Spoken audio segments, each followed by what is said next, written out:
Bienvenidos al videocast del ICPIS, un espacio para resolver todas sus dudas entre los expertos, los ciudadanos y todas nuestras comunidades digitales que están presentes en el Instituto Distrital de Ciencia, Biotecnología e Innovación en Salud.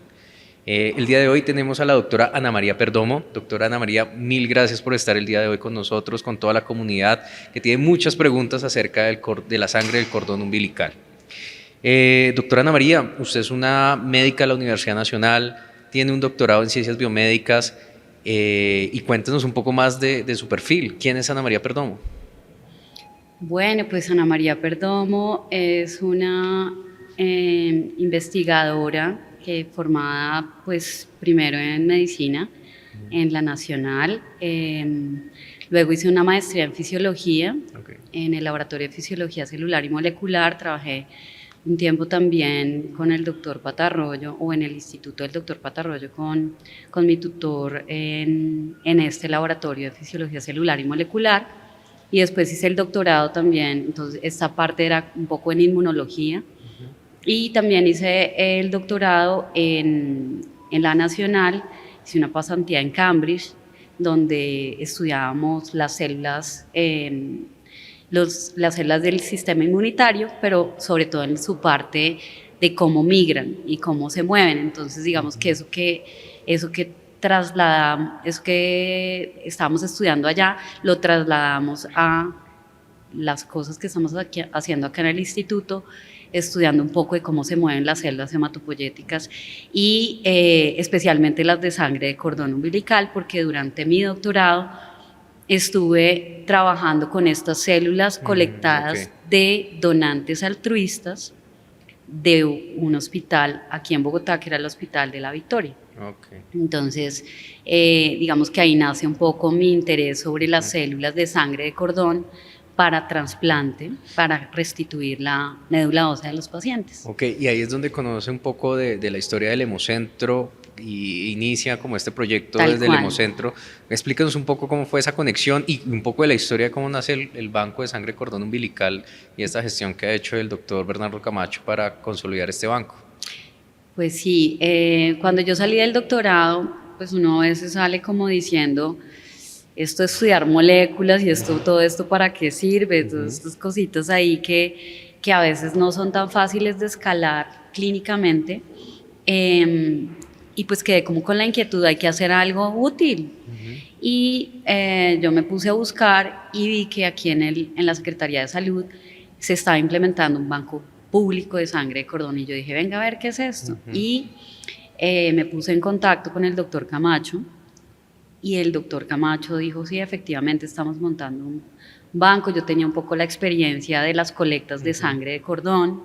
Aquí todavía no habían empezado a hacer colectas, y pues como que empezamos a montar el programa, y el Hospital de Kennedy nos abrió sus puertas para empezar una investigación con estas células allá, y empezamos a implementar la colecta y la selección de maternas y el programa Cordial en el Hospital de Kennedy, con una colecta muy interesante que era con enfermeras dedicadas a esa colección de células, porque normalmente estas colecciones se hacen por ginecólogos y no le ponen toda la atención, no solamente por eso, sino porque por la seguridad de la paciente, pues el ginecólogo tiene que estar pendiente justamente de la salud de ella. Pero esta creación del Banco Público de Sangre Cordón Umbilical, tenemos entendido que fue por un proyecto de regalías. ¿Y cómo fue? Usted sabe muy bien cómo fue ese proceso, cómo se creó, cómo se conformó para llegar a lo que hoy tenemos. Sí, Pablo, pues te cuento que lo que pasa es que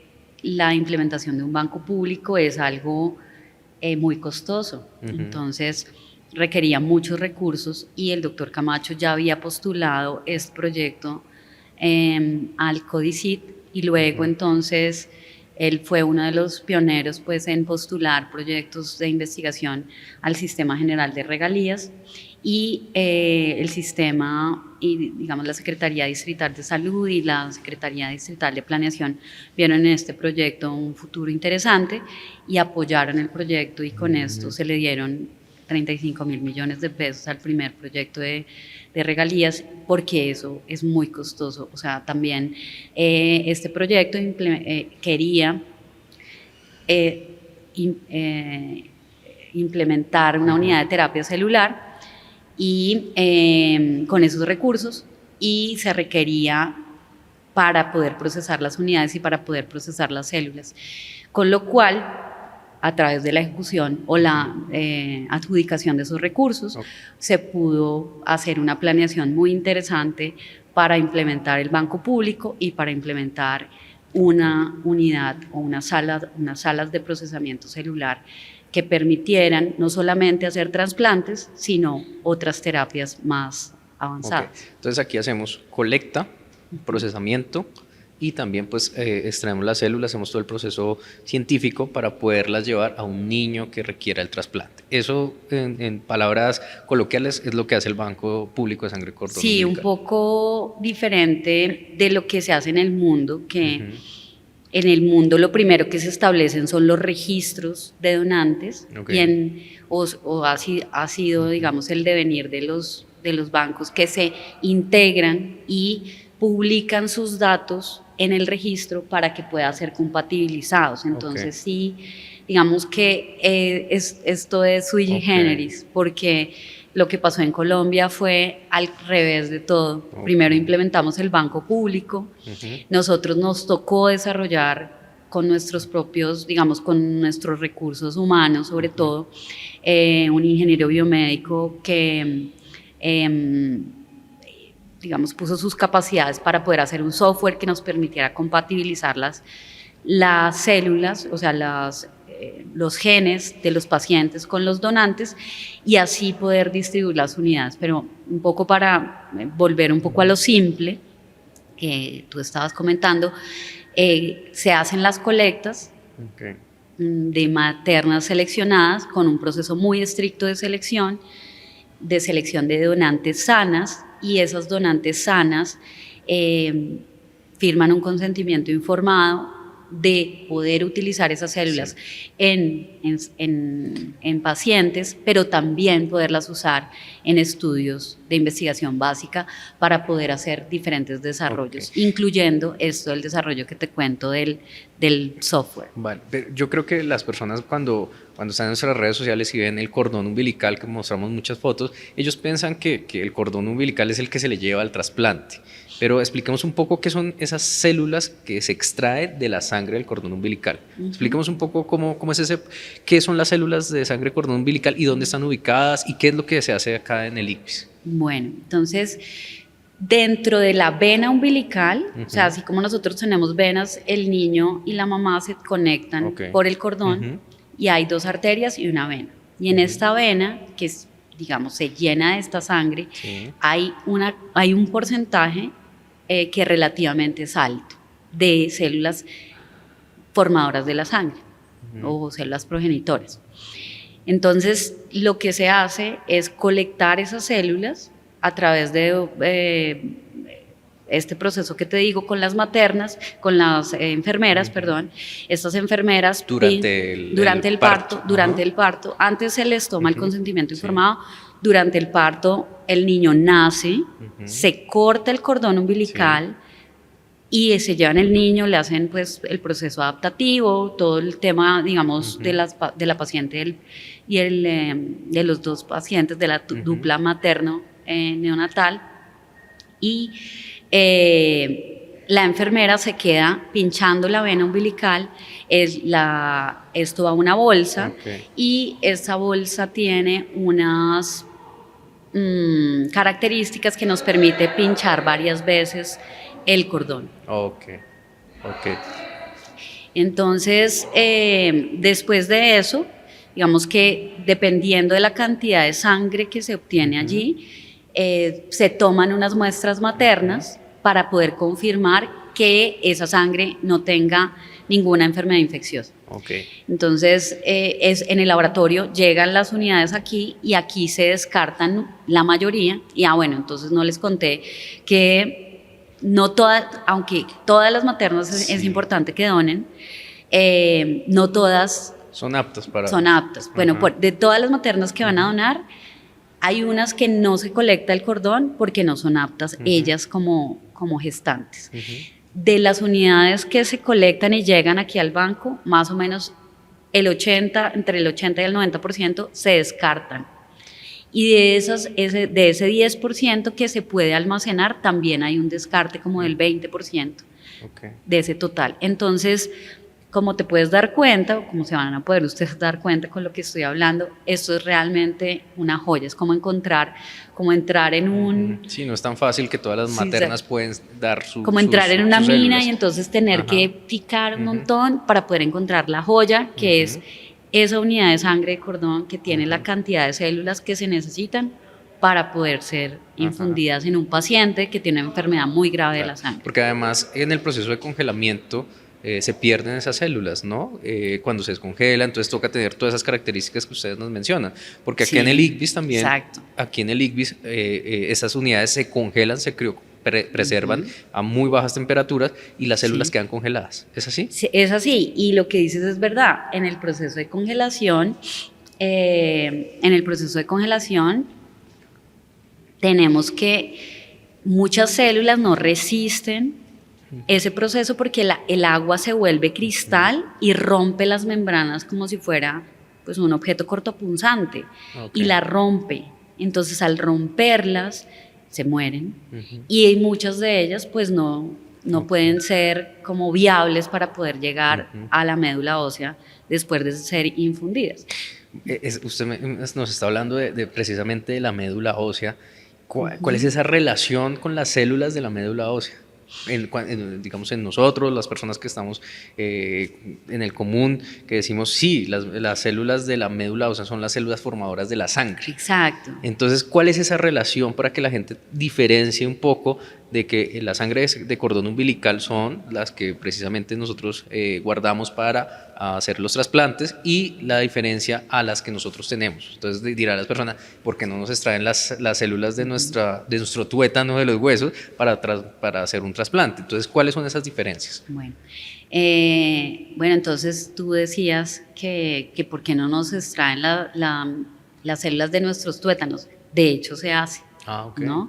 Entonces, se pueden extraer esas células de la médula ósea. Esos fueron los primeros trasplantes que se hicieron, más o menos en 1957 empezaron a estudiar todo eso.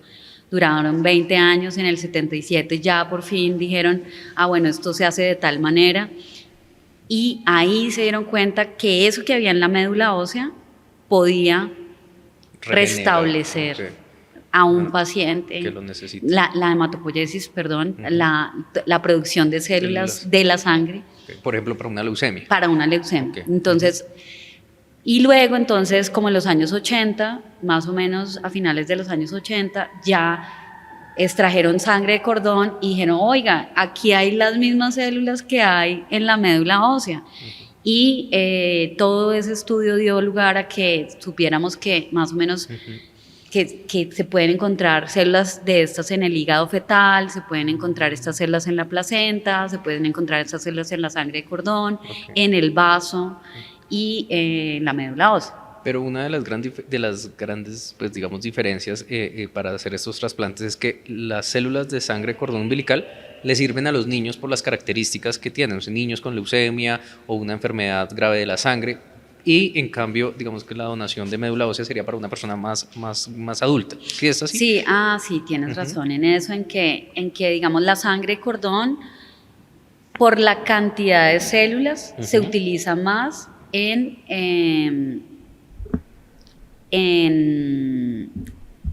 niños, porque digamos la dosis celular es mejor, porque como hay más poquitas células en sangre de cordón, le cuadra más, le encaja más, es más apta para los niños que para los adultos, porque en la médula ósea uno tiene miles de, es un orden de magnitud más de células, es decir, un cero más de células en la médula ósea, un cero a la derecha, no a la izquierda, en la médula ósea que en la sangre de cordón. Entonces, para un niño que es pequeñito, que es un bebé se le puede infundir una cantidad de estas células menor, como en la sangre de cordón, pero en un adulto sí se necesita una cantidad mucho mayor para que esas células puedan llegar y además repletar restituir toda la médula ósea porque los huesos son más largos, etc. Pero ahí hay una condición que, digamos que las personas que nos están viendo dirán, bueno, pero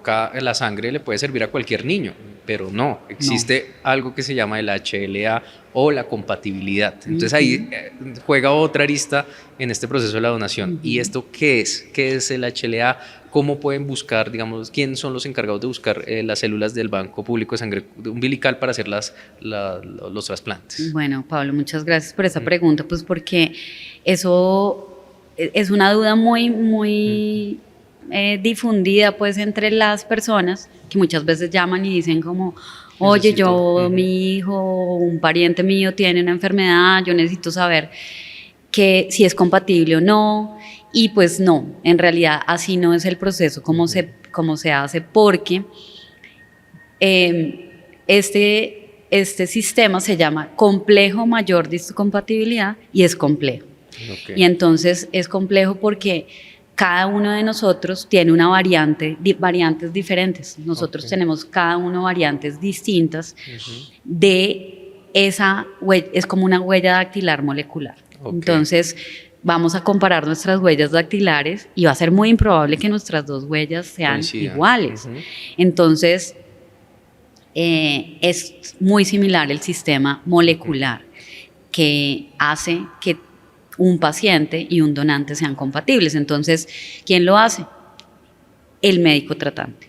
El médico tratante nos dice, mire, estas son las moléculas de mi paciente, ¿cuáles son las moléculas que hay en el inventario, de lo que está guardado, y se hace la compatibilización y entonces si sale, hay un porcentaje de pacientes que no tienen ninguna compatibilidad con nada de lo que hay aquí.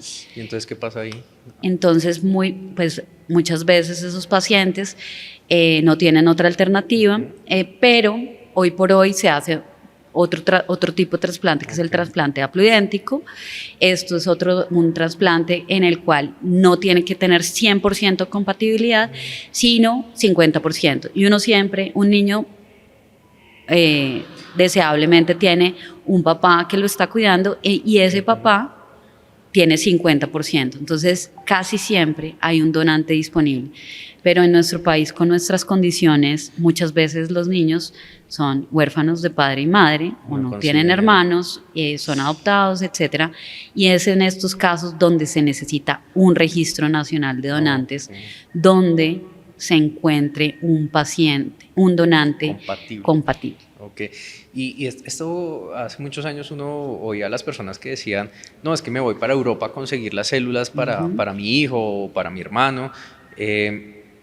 Esto tiene que ver algo, la raza, tiene que ver nuestra condición genética, digamos, latinoamericano, y es más factible que con un registro colombiano o latino consigamos las células para nuestros parientes, a las personas que están a nuestro alrededor. ¿Eso tiene algo que ver? Expliquemos un poco más detallado ese tema. Tal cual lo dices, o sea, entre más cercanos en nuestra población estemos, o en la familia, pues más probabilidad genética va a haber de encontrar un donante compatible. Entonces, en tu familia vas a tener más probabilidades entre tus hermanos, si tienes, vas a tener una mayor probabilidad de tener a alguien 100% compatible.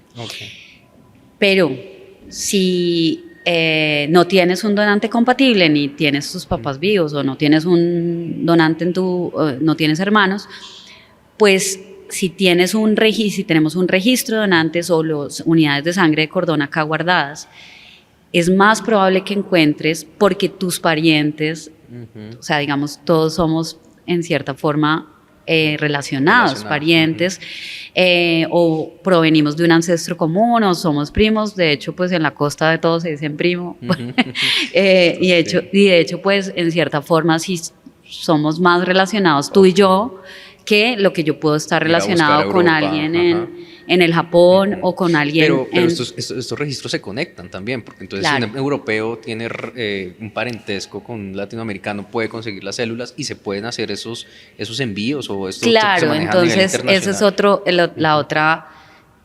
la otra patica pues de la historia, y es que pues por un lado nosotros provenimos de un mestizaje y este mestizaje, pues nuestros ancestros, y si tú te haces un análisis de tu HLA, seguro vas a encontrar compatibilidades con gente en el Mediterráneo o con gente en España, incluso tenemos compatibilidades o cercanía con gente del Asia, que ahorita decía yo el tema de Japón, pero a lo que voy es que entre más cercanos estemos, seguramente vamos a tener mayor compatibilidad, lo cual no quita que eventualmente tengamos a alguien en un registro externo que también se comunican, como lo que tú estás mencionando. Estos registros en general se comunican para poder encontrar en una bolsa mundial de donantes un donante compatible. Ok, eso nos hace aquí como llegar a un punto muy crítico en nuestras redes sociales, en los diferentes mensajes que también recibe el banco, y es cómo se puede donar sangre de cordón umbilical al banco público. Es una pregunta muy frecuente en las diferentes redes sociales que nosotros tenemos desde el ICVIS, y también nos hace pensar otro tema que también lo vamos a tratar un poco más adelante, que son los bancos privados, que colectan y que guardan las unidades de células de sangre cordón umbilical. ¿Cómo una persona o una materna puede llegar a donar la sangre cordón umbilical al ICVIS?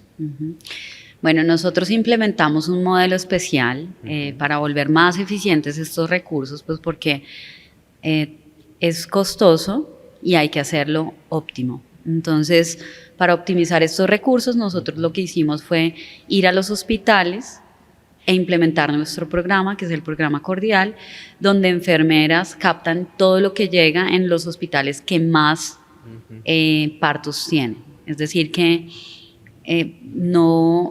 preferimos no utilizar estos recursos para hacer colectas como aisladas, sino poder captar los sitios donde habían mayores probabilidades de tener maternas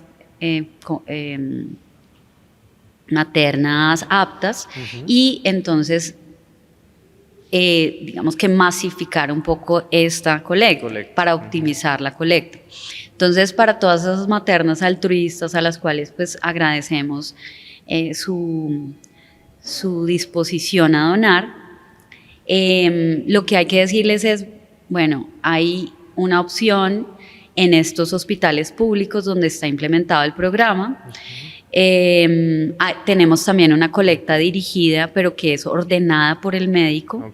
El médico tratante de un niño, por ejemplo, con leucemia y su mamá que está embarazada, el médico le dice, vaya a consulte en el ICVIS y nosotros vamos por estas células, o una enfermera del programa Cordial va por las células, o si está implementada o si va a tener su hijo en alguna de las subredes, en el hospital de Kennedy, Mason o SUA en este momento, se puede colectar esas células ahí. Quisiéramos que fuera para todo el país, quisiéramos que fuera para todos los hospitales.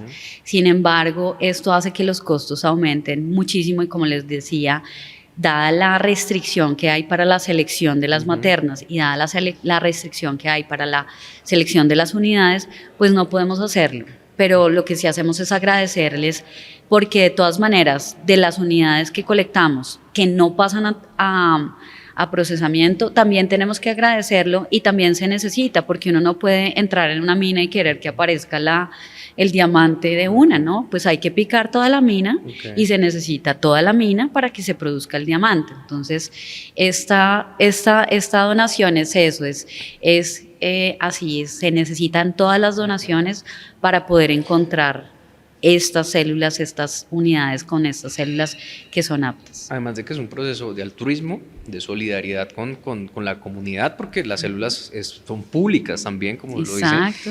Y eso nos genera una inquietud, y en redes sociales se han dado varios debates, se han dado diversas explicaciones por expertos, pero hoy queremos que usted, como experta, nos diga cuál es la diferencia con un banco privado de este tipo donde se guardan las células de sangre cordón umbilical, a diferencia de uno público. Bueno, entonces lo primero, lo que dijimos, es una donación, ¿no? Entonces, en un banco público ustedes están donando, en un banco privado están haciendo un contrato. Y entonces en un banco privado están pagando por un servicio para que les preserven las células de su hijo. Para su hijo. Sí, para su hijo. ¿Sí? Eventualmente para un familiar, como decía un poco con la colecta dirigida. Pero el tema es que cuando se hacen estos programas de donación para banco público, se requiere toda esta rigurosidad en la selección materna. En el contrato no, simplemente se guarda sus tú células. pagas y si estás enferma, si tienes COVID, si tienes H1N1, bueno, lo que sea, pues igual te las guardan. Tú las pagaste y tus células están ahí guardadas. ¿Qué pasa? Pues que todo lo que está ahí, obviamente, pues seguramente los códigos de aceptabilidad en cada banco privado van a ser de acuerdo a ese contrato. Que es diferencia a lo que usted nos explicaba, que la celularidad también depende para la efectividad de un trasplante. Exacto. Entonces usted guarda las células, pero no sabe si funcionan, si la madre o si el niño presenta alguna enfermedad genética más adelante, pues no le va a servir el mismo trasplante porque va a volver a tener pues ese trasplante con sus células y creo que es un poco por ese lado, ¿sí? Sí, Pablo, te veo muy bien informado. Entonces, sí, tal cual tú dices. O sea, eso de la selección de las donantes y de la cantidad de células, pues en el banco privado realmente no importa tanto. Acá sí, nosotros guardamos solamente las unidades que más celularidad tienen, las células que las descongelamos y todas están, o muchas están viables. O sea, hacemos un control de calidad muy riguroso, porque lo que le vamos a poner al paciente, o sea, es muy probable o es más probable que se usen esas células del banco público que las que tú guardas para tu hijo en un banco privado. ¿Y cuál sería un punto positivo de un banco privado? Un punto positivo es que podrían estar haciendo investigación en estas células y efectivamente, digamos, llevar a cabo como un protocolo que permita el uso de tanto de las células de la sangre de cordón como las del cordón umbilical, porque los bancos privados actualmente te permiten guardar de la sangre o del cordón, porque ahí hay células madre también. En el cordón umbilical hay unas células que se pueden guardar para ciertas enfermedades, que son las células estromales o las células madre mesenquimales, y las células de la sangre de cordón también se guardan en el banco privado, y entonces ellos podrían hacer estos protocolos de investigación, y pues de hecho pues algunos conozco que también hay estos bancos privados en el mundo que hacen estos protocolos de investigación, y eso es lo positivo. Doc, como este es un espacio entre la comunidad y nosotros como interlocutores entre el especialista y la comunidad, llega una pregunta del público que es muy interesante, y es si se puede trasladar una unidad de un banco privado al banco público. Bueno, pues te cuento que eso nos ha pasado y hemos analizado, pues lo que hacemos nosotros es que pedimos como el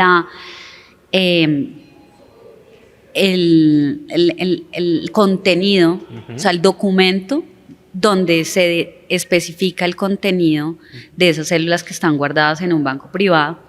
Desafortunadamente lo que hemos encontrado es que muchas de ellas pues no pasan nuestros criterios de celularidad, y pues lo que les decimos es, miren, nos sale más costoso trasladar esa unidad, guardarla acá y que no se use, y tener que volver a hacer un montón de análisis, porque por ejemplo estos análisis de HLA pues los bancos privados no lo hacen. Entonces nos tocaría como destapar la unidad, abrirla, descongelarla, mucho, digamos, proceso de laboratorio, que es muy costoso hacerlo a posteriori, y pues lo que desafortunadamente tenemos que decirle a las personas que han querido trasladar sus células es que no se puede. Sin embargo, pues no descarto la posibilidad de que haya pues alguna que pase los criterios y pues eventualmente se puedan trasladar, y de hecho pues la comunidad de la sangre, de los bancos de sangre de cordón umbilical, pues debe tener como estas opciones de, no sé, pues nunca estamos exentos de los riesgos de una inundación, un terremoto, yo qué sé, y haya que pasar unas unidades pues, que costaron muchísimo dinero a un banco privado y entonces, o al revés. Entonces, estos contratos que puede haber entre bancos públicos y privados también podrían ser.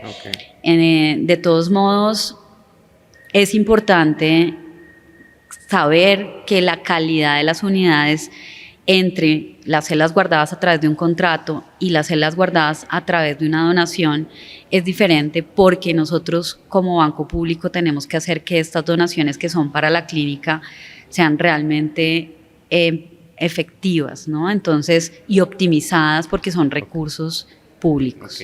Estamos hablando de dineros públicos, que tenemos unas sangres, unas unidades que son públicas dentro del banco, y a la fecha que grabamos este videocast tenemos 69 ya vamos unidades para las 70, Pablo, que son beneficiados los niños. ¿De qué hospitales? ¿Cuáles son nuestras alianzas principales y cómo se ha venido pues haciendo todo este proceso? Bueno, pues nuestra alianza, digamos, más clave en este momento es porque tenemos un proyecto de investigación con ellos, muy interesante, que se llama Investigación Orientada para la Implementación de Buenas Prácticas para la Aplicación de Terapias Celulares. Ese proyecto lo estamos haciendo en conjunto con la Fundación Hospital de la Misericordia, con los doctores Marcela Estupiñán y Mauricio Chaparro. El OMI. Y esta fundación se llama el OMI, o sea, ese es su nombre comercial, digamos.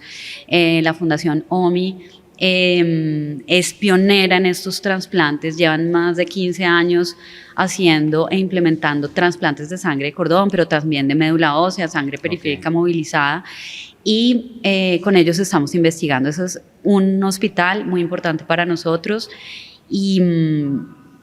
pero hay otros. Está el Hospital Pablo Tobón Uribe, con quienes hicimos el primer trasplante para un niño con una enfermedad granulomatosa crónica, con la doctora Natalia Willes, que fue quien nos solicitó esta unidad de sangre de cordón para el paciente, con un grupo de médicos tratantes que son también muy importantes y capacitados, tal como los de acá de la fundación. Todos estos doctores pues son subespecialistas, y ellos pidieron esta unidad que te digo, como la primera, y también hemos distribuido unidades a la clínica Imbanaco, al doctor Juan Manuel Herrera, que es un doctor trasplantólogo de adultos, y este es la única adulta que se ha trasplantado, una adulta de 30 años, con una unidad de sangre de cordón umbilical, y también el doctor Oscar Ramírez, que también hace parte, digamos, del grupo de trasplantólogos de allá. Él es pediatra y también con una experiencia muy amplia en trasplantes de sangre de cordón. Pero pues esto es yo quiero que la audiencia entienda que esto es una temática muy específica, y estos doctores clínicos que estoy mencionando son doctores que son muy especializados en el área, muy expertos en el trasplante, no solamente de sangre, como lo dije, de cordón, sino de las otras fuentes, y se requiere esta experticia porque entre más años ellos adquieren de experticia, pues por supuesto van a tener muchas más posibilidades de entender cómo funciona este trasplante y mejorar las condiciones de los pacientes. Y precisamente, ¿cuáles serían esas enfermedades que más necesitan el trasplante de células de sangre de cordón umbilical? O sea, ¿cuáles son ese tipo de enfermedades? Nosotros siempre, y en las redes sociales, decimos enfermedades severas de la sangre, enfermedades graves de la sangre, leucemias, pero ¿qué otro tipo de enfermedades se podrían tratar con la sangre de cordón umbilical? Digamos que todo el tema de oncohematología es central, es decir, enfermedades graves de la sangre es central. Y bueno, pero antes de pasar al siguiente punto, sí quería mencionar, aunque nosotros no hemos distribuido unidades de sangre de cordón, quería mencionar con respecto a estos hospitales y estas clínicas que hacen trasplante hematopoyético de células formadoras de la sangre. Pues también está Marley, está Country, pero la clínica de Marley es un centro que fue pionero también en muchos de estos trasplantes. Quería mencionarlo porque ha sido como una fuente, digamos, académica para la formación de muchos de los trasplantólogos y pues no quería dejar pasar pues este momento para poderles hacer una mención de ellos. Y ahora sí, pues te contesto, justamente todos estos grupos que yo llamaría de investigación clínica en trasplante, porque esto es una terapia que no está acabada de hacer, se requiere mucha investigación en ello. Todos estos grupos de investigación clínica fundamentalmente trabajan con enfermedades que no tienen una cura. Entonces, por ejemplo, las leucemias, muchas de ellas no tienen una cura y estos trasplantes son como el último recurso. Ya no son el último recurso, pues porque ahora hay otras terapias avanzadas que sería interesante hablar sobre ellas, pero más allá de eso, esto en Colombia es un recurso como final para unos pacientes que no tienen una terapia. Entonces, ¿quiénes son ellos? Los pacientes que tienen leucemias, linfomas, mielomas, síndromes mielodisplásicos, y estas son enfermedades neoplásicas. Pero hay unas enfermedades que son mal llamadas benignas, para mí, pues porque no son tan benignas, como las anemias de células falciformes, anemias aplásticas, digamos fallos medulares, fallos de este nicho que hay en la médula ósea para producir las células formadoras de la sangre, y al fallar este mecanismo de reconstitución hematopoyética, pues lo único que hay es ponerle las células de un donante. Por Entonces, ejemplo, para hacer un poco también de claridad, si nosotros pusiéramos la enfermedad en un microscopio, ¿qué veríamos? Veríamos que se destrozan las células, los glóbulos rojos, los glóbulos blancos. ¿Cómo sería esa enfermedad? O sea, para explicarles un poco a la audiencia, estas enfermedades, digamos, son dentro de la sangre y pues dañan diferentes células, que solamente se podrían con un trasplante de células formadoras de la sangre que vuelva a restituir todo este nuevo sistema y que esta persona pueda recuperarse. ¿Es así un poco este tipo de enfermedades de la sangre? Sí, o sea, digamos, hay varias cosas de las que dijiste que son ciertas. En estas enfermedades benignas, o mal llamadas benignas, hay un daño en la médula ósea. Pero en las malignas, la médula ósea, que es la que crea todas nuestras células de la sangre. Es como la casita, es donde se producen, es como el sitio donde se producen las células formadoras de la sangre, que es como esa casita. Y está al interior de nuestros huesos. Está al interior de nuestros huesos. Esas células puede que la casita se dañe, ¿sí? O sea, entonces, digamos, haga de cuenta que entonces ya no hay donde uno acostarse, donde comer, o sea, se daña como toda la estructura interna de esa casa y las células pues no se producen porque no tienen las condiciones para sobrevivir allí. Entonces, hay unas enfermedades genéticas que hacen que eso pase así. Y digamos que puede que haya un defecto, digamos las células no pueden producir algo que las hace funcionales. Entonces uno lo que hace, o los médicos tratantes, lo que hacen es irradiar o como resetear, destruir las células que hay con quimioterapia en las células que hay dentro de la médula ósea. Si, por ejemplo, un paciente tiene leucemia, entonces esas células que son malignas, que están allí, queremos salir de ellas, queremos que se mueran, ¿no? Entonces la quimioterapia las va a matar, pero también va a matar a las células sanas. Entonces lo que pasa en estos tratamientos es que uno depleta la médula ósea de estas células con estos tratamientos de quimioterapia y por eso no es como, me voy a ir a hacer un trasplante. No, es un tratamiento muy abrasivo.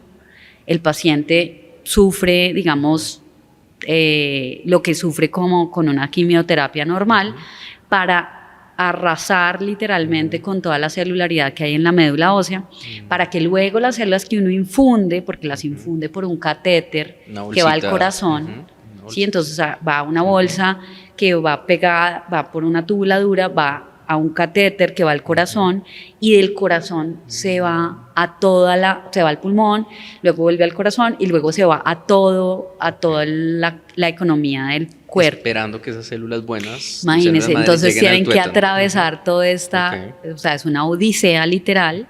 Las células como Ulises, que va yendo hasta Ítaca, que viene siendo la médula ósea, y tiene que atravesar, pues, los gigantes, y esos gigantes podrían, digamos, dañar la efectividad de un trasplante, o cómo ha sido la efectividad de los trasplantes. Claro, entonces digamos que no solamente tienen que atravesar, sino atravesar toda la economía del cuerpo para llegar a los huesos, atravesar los vasos sanguíneos y llegar justo al nicho donde ellas proliferan. Entonces, claro, se pueden quedar en los vasos sanguíneos, se pueden morir, puede que no sean suficientes para lleguen, pero no sean suficientes, y entonces solamente producen una reconstitución temporal y después el paciente recae. O también puede ser que simplemente no lleguen, hay un fallo del trasplante, o también puede pasar que el mismo trasplante ataque al donante. O sea, es tan eficiente que termina las células del donante atacando las células del intestino, las células de la piel, porque de todas maneras se hacen trasplantes con una cierta incompatibilidad, y al ser incompatible el donante resulta atacando a las células del paciente y pues generando una complicación muy grave, y pues digamos que tiene diferentes grados de gravedad, que se llama enfermedad de injerto contra huésped. Ok, entonces de todas maneras hay un porcentaje mínimo de que algo de esto suceda, pero también hay un gran porcentaje de efectividad de los trasplantes. Claro, pues hay un porcentaje de efectividad de los trasplantes que depende mucho de en qué momento llega el paciente al tratamiento. Entonces, la mayoría de los pacientes resultan, la mayoría de los pacientes que les va muy bien son los que llegan temprano al trasplante. Los que no les va tan bien es porque los dilatan, porque las barreras en salud les impiden llegar, por ejemplo, a que les hagan el examen de histocompatibilidad, o, por ejemplo, que les hagan que el grupo de oncohematólogos que tiene que decidir si el paciente es candidato a trasplante, pues no lo pueda ver, es decir, se demoran mucho en llegar a esa sesión, esa junta donde se decide, se toma en cuenta, digamos, todas las condiciones del paciente para decir, sí, este es un paciente candidato a trasplante. Por eso es muy importante la pregunta que me hacías antes de, bueno, yo puedo decir allá en el banco público, como es público, entonces puedo ir a llegar allá a tocar y decir, venga, necesito estas células. No se puede. No se puede.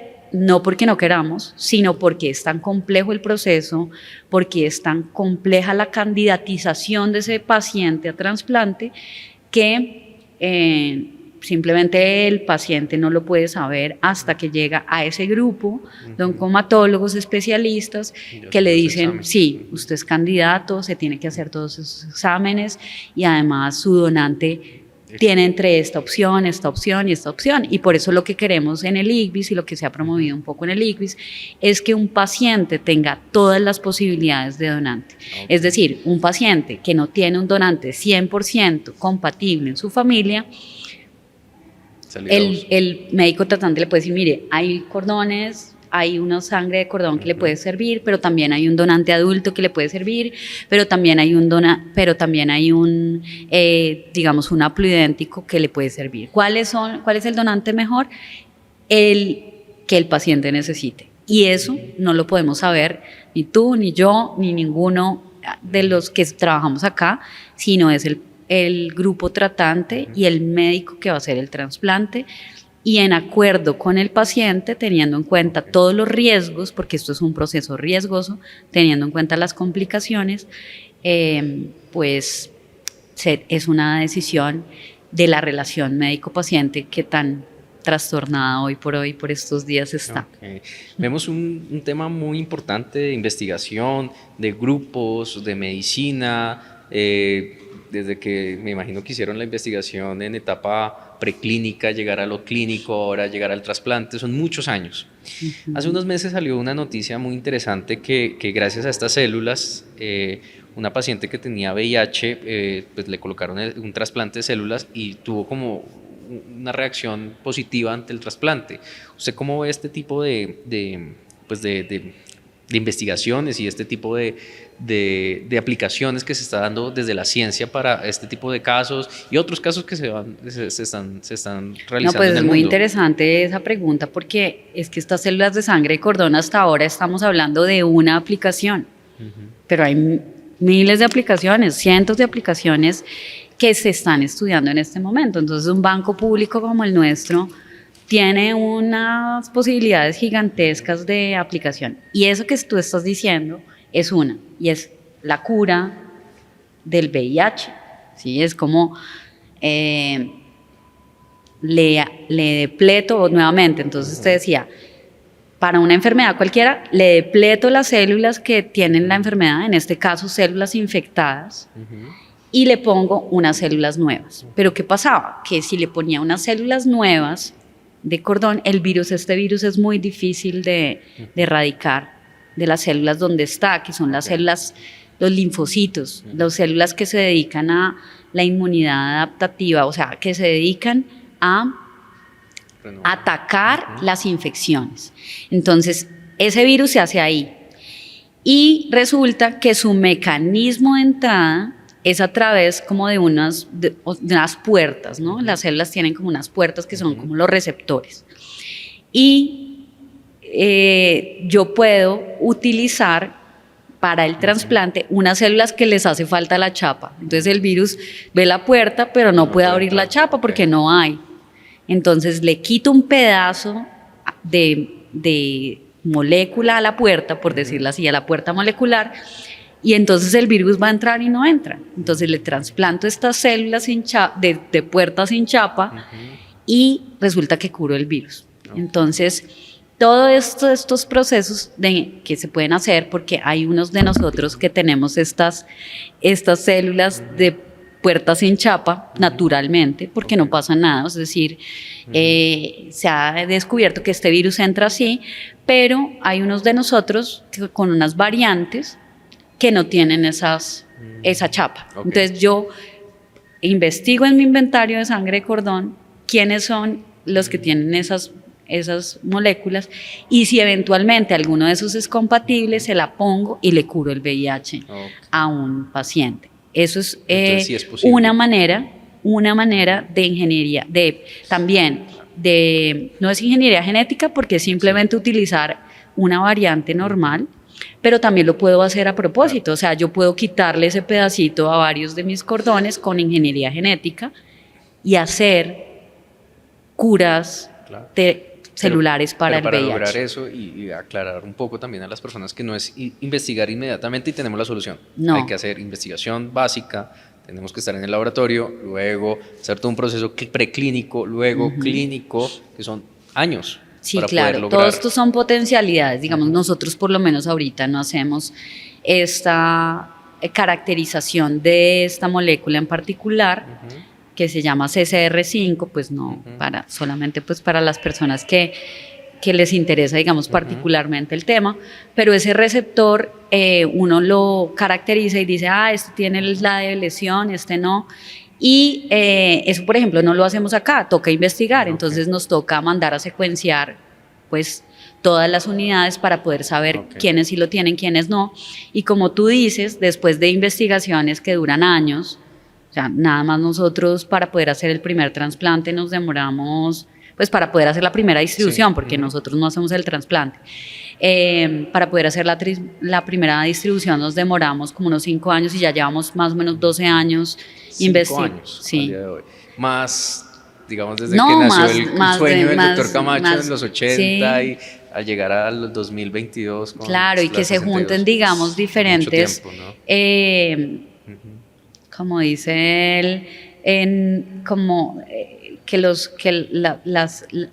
lo compatible se atrae, ¿no? Entonces, digamos, una serie de cosas que pasen al mismo tiempo, es decir, que yo venía haciendo unas investigaciones en esta sangre de cordón, él venía interesado en hacer un banco, encontramos un montón de profesionales, pues porque esto no lo hice yo sola, sino con más de 30 o 40 personas que además se han ido formando y formando otros grupos y además que han hecho, entonces que suceda todo eso, también hace parte de, y además la conjugación de lo clínico, es decir, que hubiéramos tenido una buena acogida con el Hospital de la Misericordia, con el Hospital Pablo Tobón, que haya el interés, es decir, se necesitan muchos requisitos para poder hacer un sueño como esto realidad, o sea, nosotros somos de los únicos bancos en Latinoamérica que han hecho esta cantidad de trasplantes en los últimos años. Esto no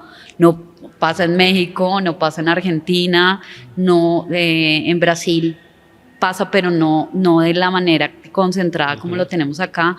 Pero el tema sí es un poco, como tú dices, de una alineación de los astros para que se pueda dar como toda esta, y además pues sobre todo el talento humano que escale con persistencia, con perseverancia, que hayan recursos, que haya gestión del conocimiento, que haya interés del público, que haya divulgación, que haya, pues sí, o sea, como interés de las secretarías, de la Hacienda, en fin, se tienen que conjugar muchas fuerzas para que esto suceda.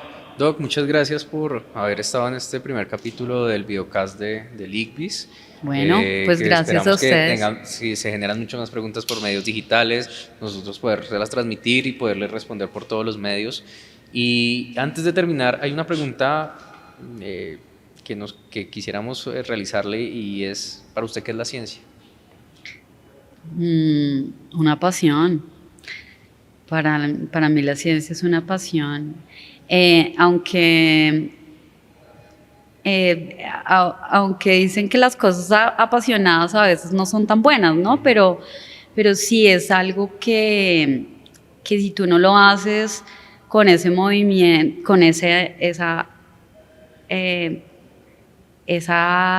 movimiento, me gusta mucho el movimiento, como esa atracción, no la resistes, porque hay muchas frustraciones en la ciencia. Y también pienso que hay una parte de la ciencia que se ha convertido un poco en algo no tan bonito, ¿no? Que es como este dogma y como esta... sí, o sea, la ciencia para mí es esa pasión que le lleva a uno a querer descubrir cosas y entender el mundo. Eso es la ciencia.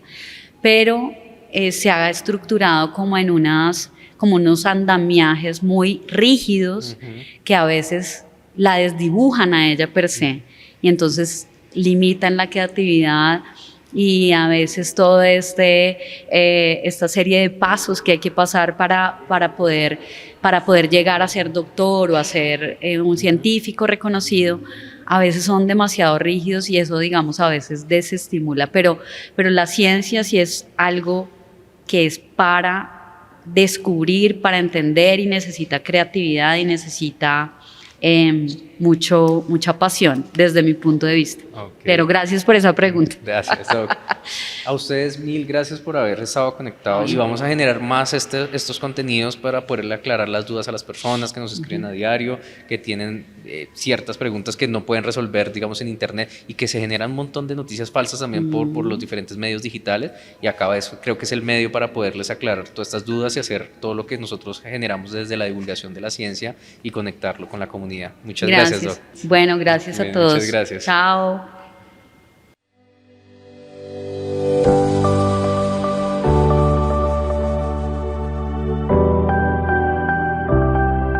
ICBIS, Instituto Distrital de Ciencia, Biotecnología e Innovación en Salud. Pasión por la ciencia y la vida.